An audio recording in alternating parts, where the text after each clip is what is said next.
everybody, it's Lisa Marie here. Hi, my sweet lifers. Listen, I promised you guys that I would walk you through and do a little tour of the St. Patrick's Day stuff. It's very minimal compared to what you're used to seeing me do, but I did some stuff nonetheless. And so I wanted to first show you the pillows. You know, I did my usual, purchased the pillow covers, and then I went in and I just used a hot glue gun and glued on some of that fringe. And I did a little bit of extra around here. I have that leopard ribbon left over from Valentine's Day. So really all I did is I added a little garland here that you can pick up at any home decor store. I picked up a ribbon. I picked up one of these other wreaths, which I love, these wreaths with the shaved wood. I did a little sign. And then I actually this year decided to do the Mardi Gras and leave it and then just add on to it the St. Patrick's Day just to make it easier for me. This year Easter is going to be always a big production. It's always a big production. It's going to be a bigger production because I've got a lot of cool stuff going on with that. So I wanted to kind of devote my time and energy and effort to doing that. Plus, y'all know I'm in seminary, so I've been busy studying as well. So let me show you what we did in here in the house. I told you guys that I was going to keep the staircase the way that it has been. And I actually did decide to do that, at least until now. So we are right now almost on the cusp of St. Patrick's Day. So we're leaving that up for just a little bit longer. I am going to take it all down and redo it for Easter and for spring. In the office, I just put up a little bit of shamrock, a little bit of signage here, not very much stuff at all, just a little splash of green.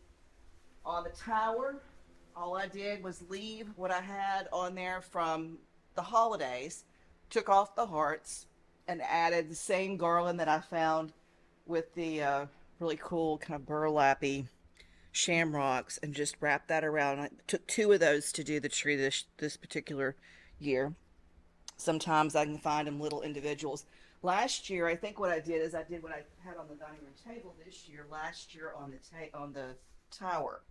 And so here, all I did was just swap out some of the chargers and placemats, and then I sprinkled a little garland with the shamrock on it. I did go ahead and put a little bit of money into some of these green and gold feather trees. They're oddly enough really hard to find.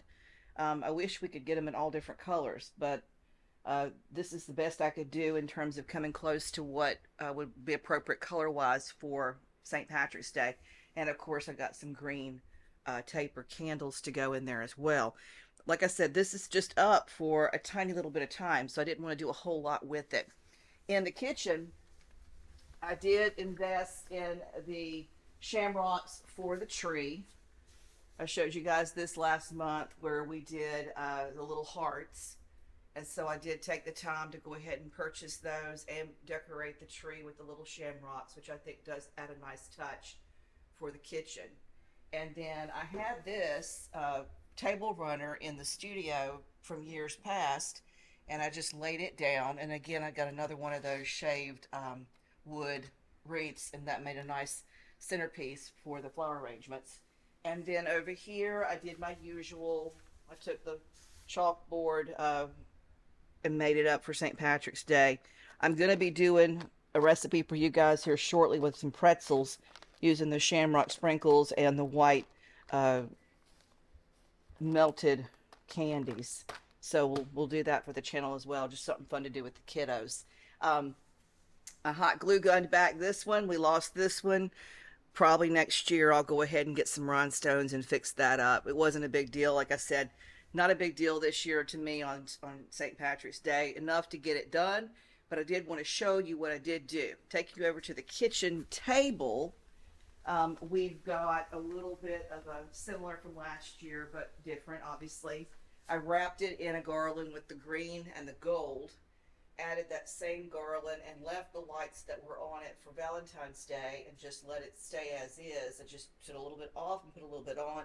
Of course, I love these are new shamrock placemats. And so these are really nice, and I'm excited about those because I love the green and the gold. Of course, I love green and gold. The whole house is green and gold. Over here, I did a St. Patrick's Day little sort of display using some stuff from, you know, leftover Valentine's. These are the bows that were on the wreaths. I just took them off and laid them on the tray and draped some of the garland. I mean, so simple, so easy. It makes a difference. It looks really nice, but it doesn't take a whole lot of time, energy, effort, or even money. Over here, my favorite part probably for this year is the mantle. You guys know how I am about the staircase, the front door, the mantle, the dining room table.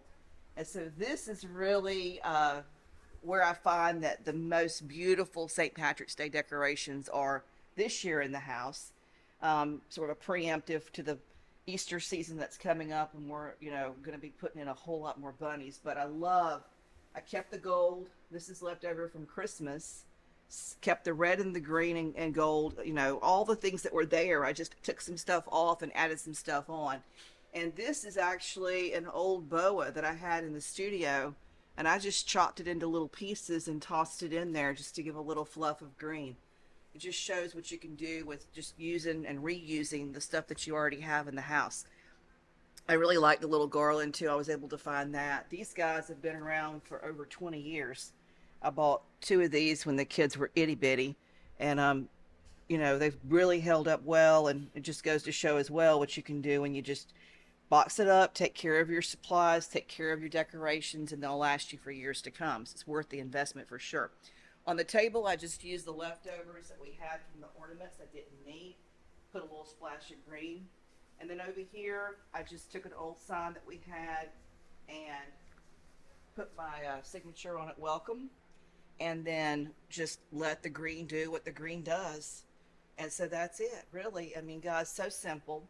Today, all of this stuff's actually going to be pulled down. I've already got the Easter decorations down, and I'll start putting in the bunnies and painting their little ears, and I'll have a lot of that stuff for you to see on the channel. But I hope this is giving you some inspiration to how you can just do a little touch here. Even if all you did was the mantle and a wreath on the front door, it still makes a difference when people come to visit you, and especially the children. They really do love that. So anyway, I hope that you found some value in this and enjoyed the little home tour for St. Patrick's Day. If you did, do me a favor, like and share.